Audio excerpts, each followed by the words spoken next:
Hi guys, this is Dan from Magic Pachinko Restorations with another short video on a vintage Pachinko machine. If you like these videos, I ask that you would subscribe to the channel. That accomplishes a lot of things. Number one, it makes me feel good.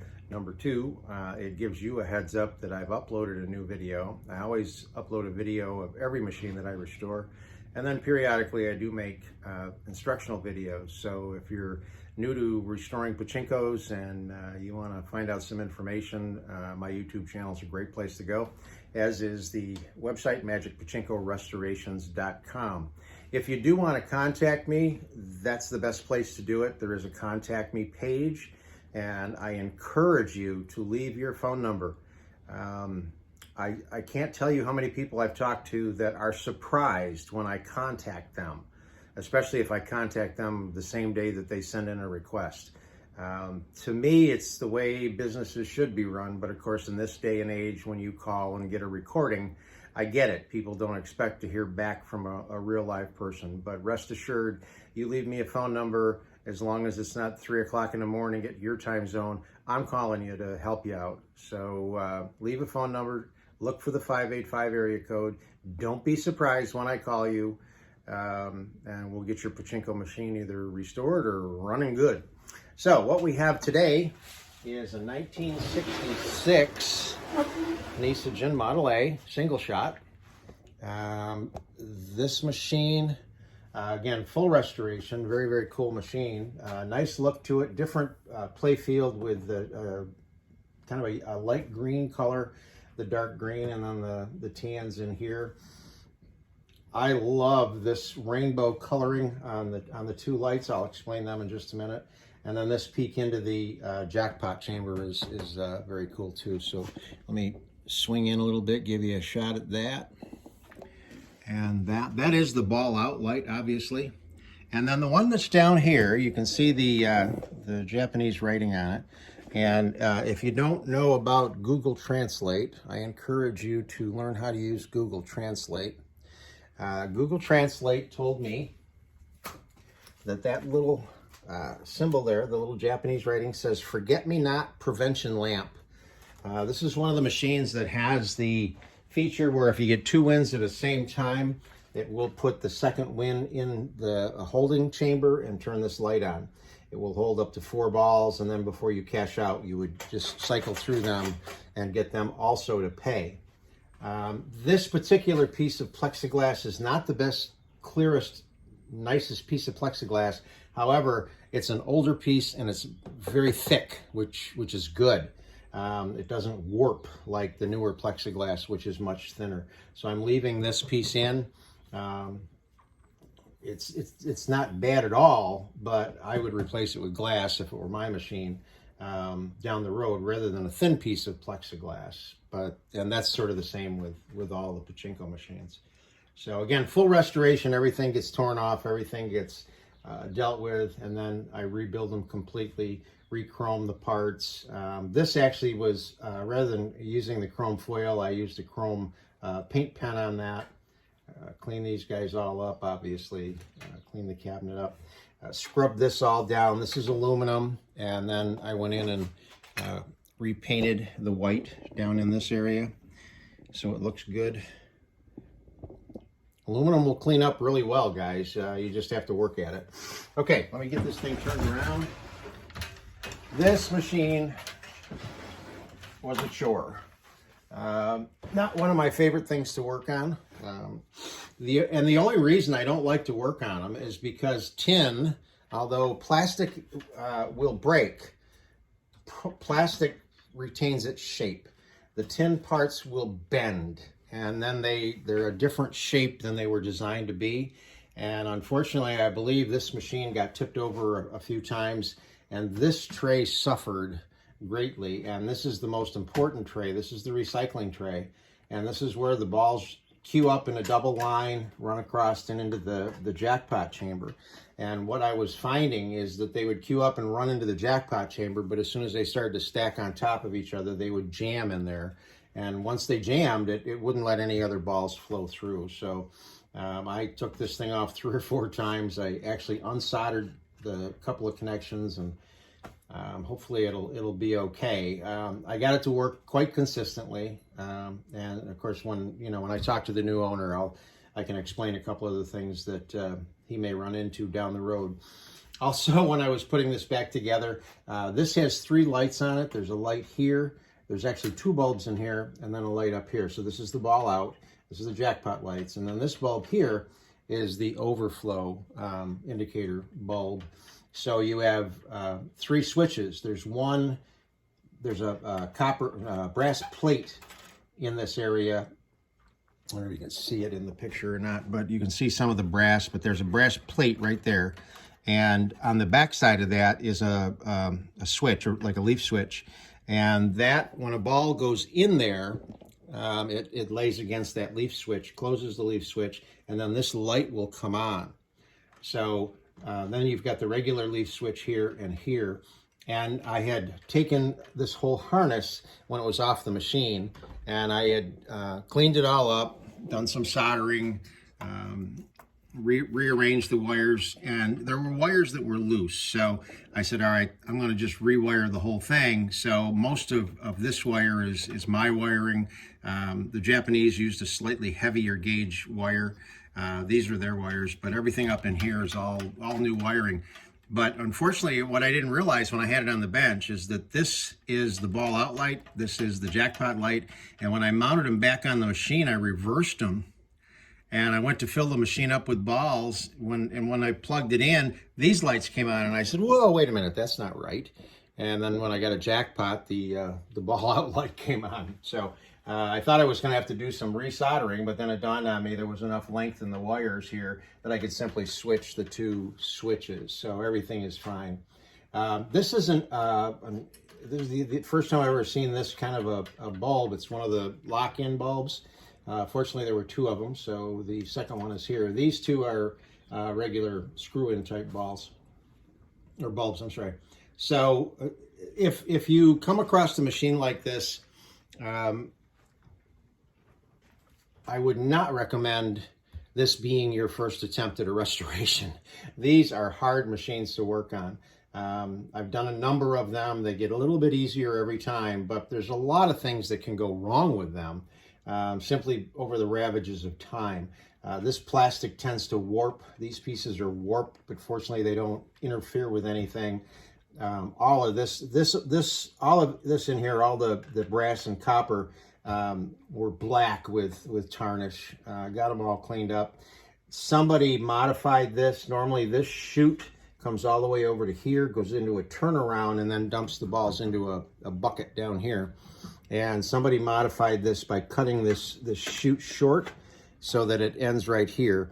And the jackpot balls go, when you empty the machine, all the machines go out into the front tray, which is fine. But it sort of threw me for a loop when I was putting it back together, looking for the turnaround. And I thought, oh man, there's no turnaround. So I went and I had a spare, got it all cleaned up, put it on the machine, and then grabbed this and went, uh-oh, too short to get all the way over to the turnaround. So turnaround went back into my spare parts. It was a lot of fun playing with this one. But she's all done, working good now. This originally would have been a piece of glass. Unfortunately, the glass was broken. So I had some nice thin clear plastic. I could put a piece in there. I do have another one that I'm going to be working on that the original glass is in there, which is kind of nice. So it looks good from the back. One of the cool features that I've never seen before is this. I've just never seen this setup before. There's your ball out light. There's a pay pocket right at the top of the machine. When the ball comes in, it hits this, goes all the way through. It goes through the tulip and opens the tulip, and then continues out and goes out the front like it should. Any winning ball on a Model A goes out the front. Although with this machine, they all go out the front. But the newer ones with a tray feed, the winning ball would come out into the lower ashtray, not the ashtray, the lower tray, and the rest of the balls would come out into the feed tray. So that's kind of a cool thing. This coil was all spread out. I had to kind of recoil it and then make sure it stayed right there because the ball comes right out. And when I first had it, the ball they just flew right out of there. But everything is good now. So when you load up a Model A, one thing you need to be careful of is right here. This is your jackpot chamber. The older ones are made of metal, the newer ones are made of plastic. You want to make sure these two brass fingers are closed. By lifting up on this, it allows the balls to drop out of the machine, but you want to make sure that this is closed and stay closed. There's a spring on here, but unfortunately the tabs and things that were supposed to be there are broken. It stays shut for play, and that's really the important thing. If you ever had to unload it, you can just push down on this and lift up, but for play, it'll stay loaded, okay? So make sure that's closed. The seesaw on this is this red piece of plastic. It tips forward like that, and it will turn the jackpot lights on. I don't know if you can see the jackpot lights come on and off. Those are the jackpot lights. So you want to make sure your seesaw is tipped back. This is the mechanism right here that will kick the ball out of the reserve chamber and put it back into the seesaw. So we'll show you that from the front in just a minute. Okay, so when you load these up, put a handful of balls in the upper tray. If your machine is set up properly, they'll run down the chute, into the turnaround, down this tube, into the recycle tray, and then double file into the jackpot chamber and stop, which is what they did. Now, I'll show you on the front of the machine, this rod, right, this whole unit right in here is the ball out sensor. So when there's enough balls in here, it'll turn the sensor off. But then this long rod right here is, let me see if I can get a close enough picture. I don't know if you can see it or not from there. Let's see. Okay, there it is. I hope you can see what's moving up and down there. What's moving up and down there is the little door in the front. And I'll show you when we swing the machine around. So if there's not enough balls like there is right now, there's a little door that drops down where you would put your single ball in and won't let you play. So you have to keep loading.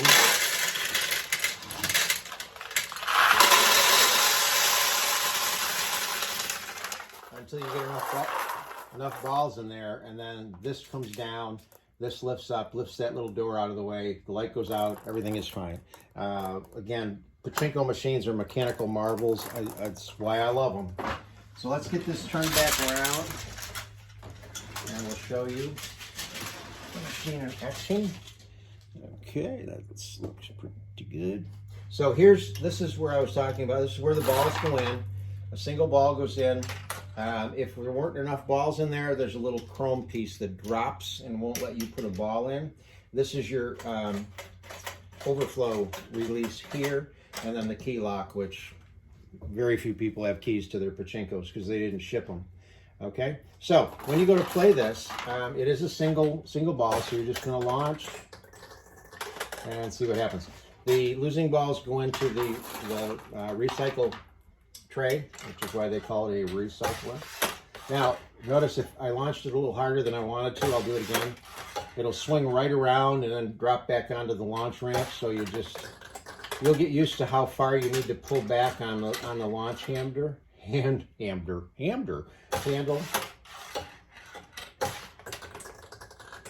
Now, I could purposely set the tension a little bit lighter on this, but remember we talked about getting a multiple win at the same time. So let me show you this feature. Watch right in here. Let me bring this in a little bit so you can see it a little better. Get this out of the way like that. Okay, so watch that light. I'm going to drop 2 balls into the pay pockets at the same time.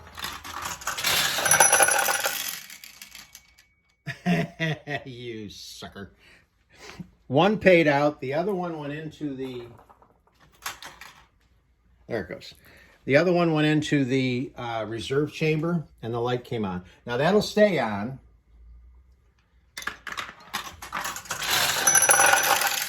Get another win. Now if it happens again,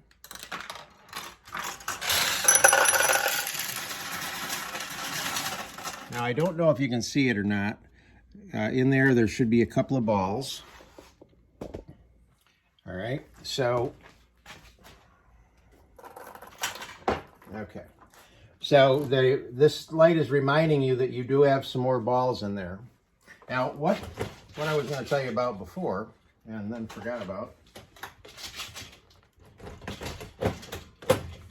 is if you drop in 1 and 2, and then sort of wiggle this a little bit so that they're lined up with each other, and then you can launch both of them.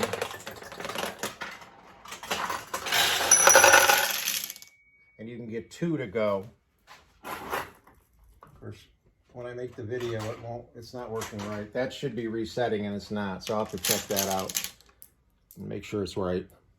All right, let's do this again. Put 1, 2, and launch them. This one came back. Okay, so let me see if I can get it into the tulip. There we go. Now that noise you just heard is more balls coming from the top into the middle to replenish the jackpot. So if you were a player and you were done, you'd be scooping your winnings out of here. And then this is your forget-me-not light. So you're just going to push down on this.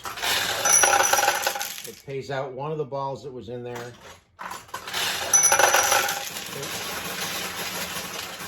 Pays out the other one, and then the light goes out. So now you would take your winnings and walk away. So this is the 1966 Model A recycler. Hope you like it.